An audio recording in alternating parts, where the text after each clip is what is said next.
बाजार के आज के कारोबार पर एक नजर डाल लेते हैं। कारोबारी हफ्ते के दूसरे दिन हमने देखा बाजार सीमित दायरे में ट्रेड करता हुआ नजर आया। निफ्टी 58 अंक गिरकर 18,642 के लेवल पर बंद हुआ, तो सेंसेक्स 208 अंक फिसलकर 62,600 के पार बंद हुआ।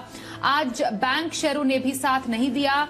निफ्टी बैंक जो है 194 अंक गिरकर 43,138 के लेवल पर आज हुआ बंद। आइए अब एडिटर्स टेक में अनिल जी से समझते हैं कि बाजार में आखिर ये दबाव क्यों बना हुआ है।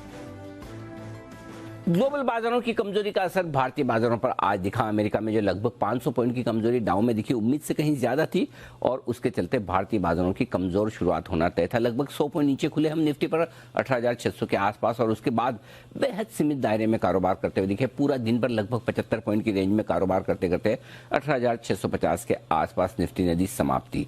बैंक निफ्टी फर्स्ट हाफ में थोड़ा बेहतर था, कम कमजोर था।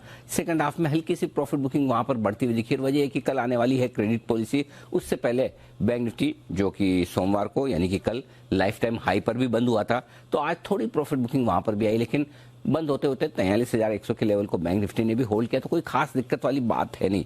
निफ्टी जरूर 4 दिनों तक 18,700 के आसपास और ऊपर बंद होने के बाद पहली बार 5 दिनों में 18,700 के नीचे थोड़ा सा बंद होता हुआ दिखा। अब 2 हैं डाउ पर, उसके बाद वहां पर क्या होता है, लेकिन इससे ज्यादा क्रेडिट पॉलिसी का भी इंतजार है। आज की कमजोरी के पीछे 2 बड़ी वजह है। ग्लोबल मार्केट्स तो अपनी जगह ही, लोकल वजह जो है वो मैं बताना चाहता हूँ। उसमें एक तो ये कि थोड़ी सी एफआईएस की बिकवाली का प्रेशर बढ़ा है, कभी कैश में तो कभी वायदा कारोबार में। दूसरा, रुपए में आज जमकर कमजोरी हुई, लगभग 1% रुपया आज कमजोर हो गया।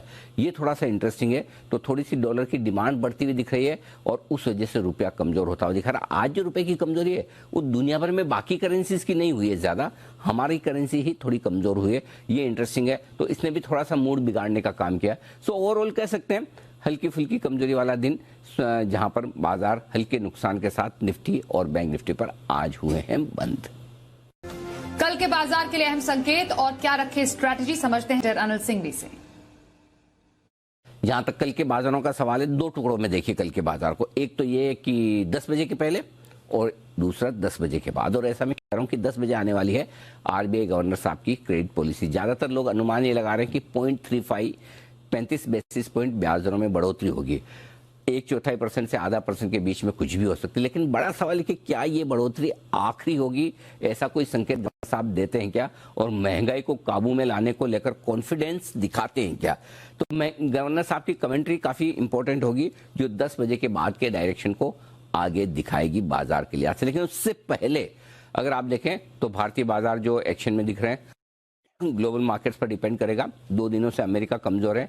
हमारे बाजारों के बंद होने के वक्त डाउ फ्यूचर्स लगभग 40-50 पॉइंट ऊपर थे, तो कोई खास बड़ा उतार चढ़ाव अभी तक तो नहीं दिखा रहे। तो अमेरिका में क्या कुछ होता है, डाउ फ्यूचर्स के साथ रुझान दिखाते हैं, वो कल सुबह ओपनिंग तय करेगा। करेंसी मार्केट की कमजोरी थोड़े ध्यान में रहेगी और उसके ऊपर अगर एफआईएस की तरफ से बिकवाली के डेटा अगर आज बड़े आ गए तो थोड़ा सा मूड माहौल ढीला हो सकता है। और ऐसे में फिर आपके लिए जो मजबूत सपोर्ट होगा वो होगा 18,500 से लेकर 18,575 कल के लिए मजबूत सपोर्ट जोन होगा। और ऊपरी स्तरों पर 18,750 से लेकर 18,825 की रेंज 75 पॉइंट की, ये रुकावट की जगह है। बैंक निफ्टी का जहां तक सवाल है 42,900 43,000 पहला और मजबूत सपोर्ट होगा। इसके नीचे ही कमजोरी के संकेत माने जाए। और ऊपरी स्तरों पर 43,375 से 43,500 वो रेंज है जहां पर बैंक निफ्टी में प्रॉफिट बुकिंग आने की संभावना। तो इन लेवल, इन रेंज पर नजर रखिए। प्री और पोस्ट पॉलिसी के एक्शन को 2 भागों में डिवाइड करके पहले पॉलिसी पर, इन लेवल्स पर फोकस करिए। पॉलिसी के बाद जो भी लेवल्स होंगे वो आपको रनिंग मार्केट में पता चलेंगे।